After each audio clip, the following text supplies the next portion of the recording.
Magandang araw mga kaibigan. Magbigay muna ako ng patalastas. Mayroon tayong stock ng dark chocolate. Pwede kayong mag-order dito sa number na ito, 091690000997. Limited lang po ang stock, kaya first come first serve basis. Hindi ako nagninegosyo nito, umiinom lang ako araw-araw na pakasustansya po ito. Gusto ko lang din matulungan yung mga farmers ng Bukidnon na nagtatanim ng kakao para maibenta nila ang kanilang tabliya, sikwati, or dark chocolate. Okay, bigyan natin ng reaction, opinion itong post ni Josica Castro. Pahayag ito ni Jam Magno, isang dating pro-Duterte vlogger na ngayon naging anti-Duterte na. So ito yung unang pahayag ni BP Sara nung nag-declare siya ng candidacy niya. Sabi niya, I offer my life, strength, and my future in the service of our nation. Dinagdagan niya yan, ako si Sara Duterte, tatakbong Pangulo sa 2028. Ito ngayon ang banat nitong si Jam Magno. Sabi niya, offer your life where it matters. Replace him, meaning si Tatay Digong. Replace him in the ICC. Bring Bato with you. Galing, matapang. So gusto niyang makulong ang ating BP Sara sa ICC. Well, anyway, relax lang po tayo. That's freedom of speech. Wala naman sigurong labag sa batas ang kanyang pahayag na ganyan na kasi kasama yan sa balitaktakan. Bilib na bilib pa naman ako dito sa Jam Magno na ito nung kampanyahan pa nung 2022, di ba? Unity. Taga Butuan ito, Bisaya. So, ang ganda yung mga birada niya. Ang daming napabilib sa kanya. Kaya lang, nung nanalo na yung Unity, then nagkahiwalay na ang BBM Sara, nako, pumunta siya doon kay BBM at Romualdez. So, ang kanyang mga sinusuportahan ngayon is pro-BBM, pro-Romualdez. Tinalikuran niya ang Duterte. Anyway, kanya-kanyang pili yan.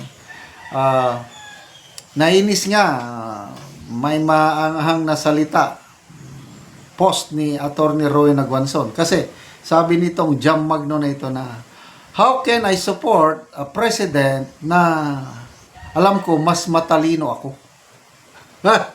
Kaya sa post ni Attorney Gwanson na, ano bang educational background ito? Meron ba siyang postgraduate study? O hindi ko alam ang kanyang educational background.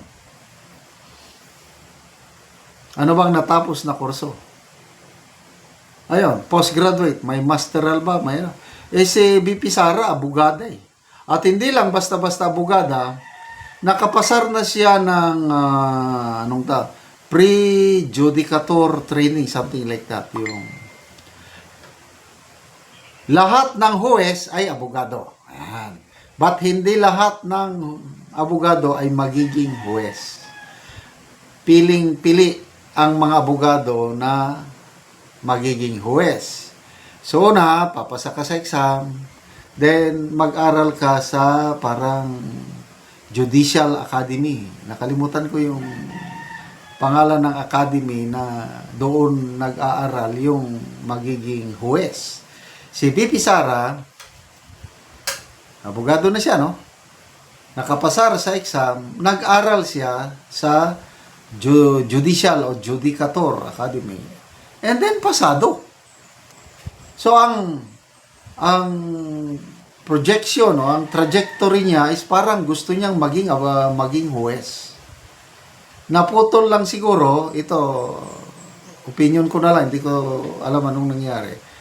Baka naputol yung kagustuhan niyang maging huwes, judge, nung pumasok siya sa politika.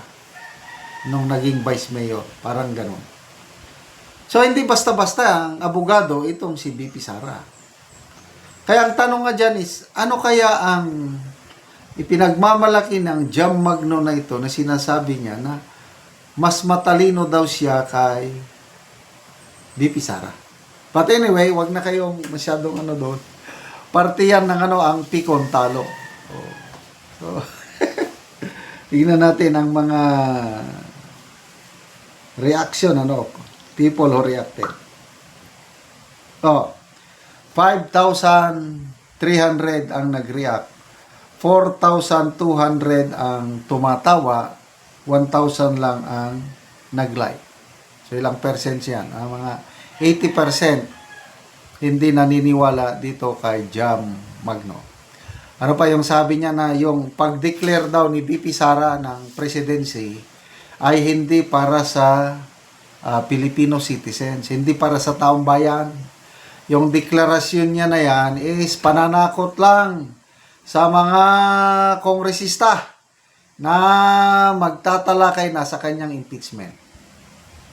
Yon ang isip ng karamihan. Kailan, sabi ni BP Sara sa interview ng mga banateros, wala akong ganyang Yung pag-declare ko ng presidency ay dahil sa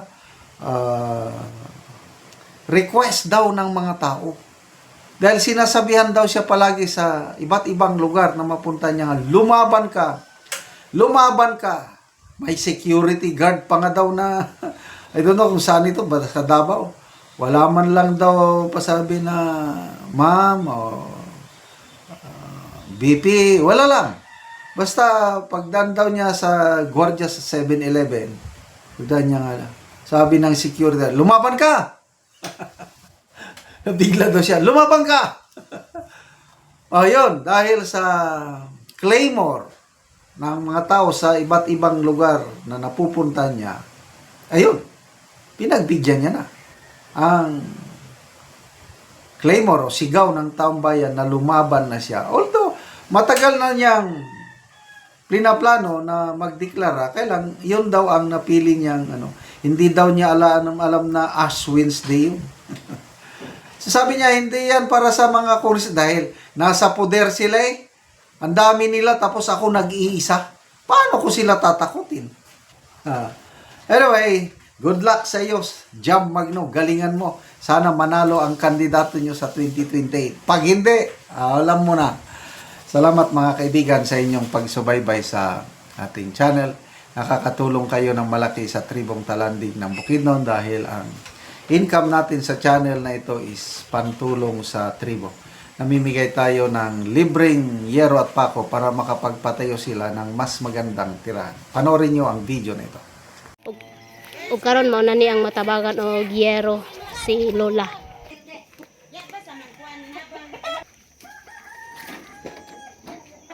Dako akong pasalamat nga makaatop gid ko. O so mao ni ang balay ni Lola. So makita nimo nga tulda lang. Ang atop. O ang iyang kuan dingding. So luoy kay ilang kahimtang, so mo gyud ni ang naa sa sulod So makita nimo nga kuan lang gyud ang tolda lang gyud ang ilang atop, ang ilang dingding pod. So makita nimo So mo ni ang ilang kahimtang. So mo ni ang ilang abuhan. So kita mo ipagkuan na lang og kaan karton o trapal lang gyud ang abuhan. Mo pud ni ang ilang higdaanan.